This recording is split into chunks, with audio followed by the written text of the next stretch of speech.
Shalom News, Radio Shalom Tobelo, 90,2 FM.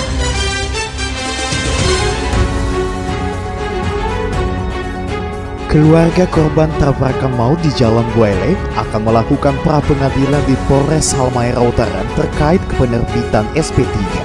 Sobat Salam, keluarga almarhumah Devinta Sitania dan Kristina Wadunwotak dalam waktu dekat ini akan mengajukan pra-pengadilan terhadap Polres Halmahera Utara terkait dengan terbitnya surat perintah penghentian penyelidikan atau SP3 atas kasus kecelakaan maut yang terjadi di Jalan Pasar Buaile Gura pada tanggal 26 Desember 2020 yang lalu yang menewaskan kedua anak di bawah umur tersebut.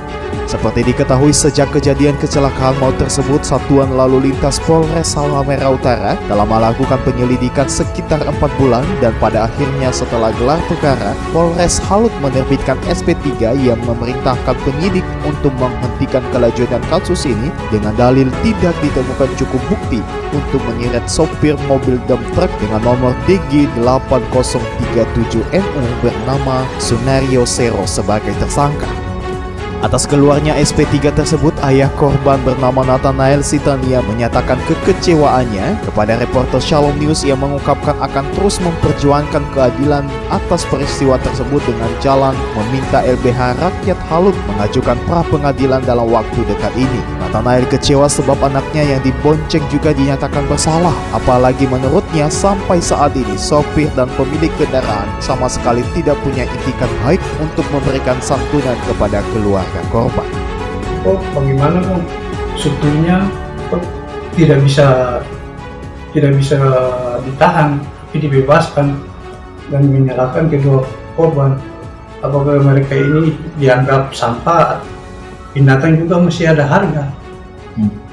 Minta bantu dari para pakar hukum untuk bisa membantu kami tetap melanjutkan perkara ini untuk sekiranya ada keadilan buat anak-anak kami.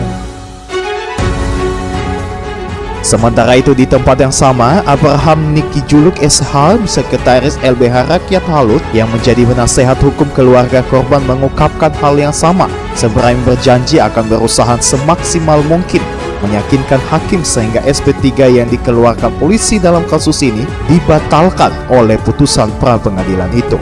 Abraham menyayangkan jika kasus kecelakaan maut ini tidak dilanjutkan sebab menurutnya kedua korban kecelakaan adalah anak di bawah umur dan kasus ini juga sudah menjadi perhatian dari lembaga pemerhati anak yang ada di ibu kota.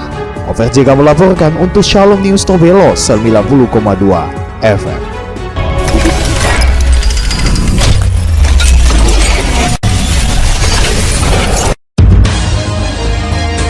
Shalom News, Radio Shalom Tobelo, 90,2 FM.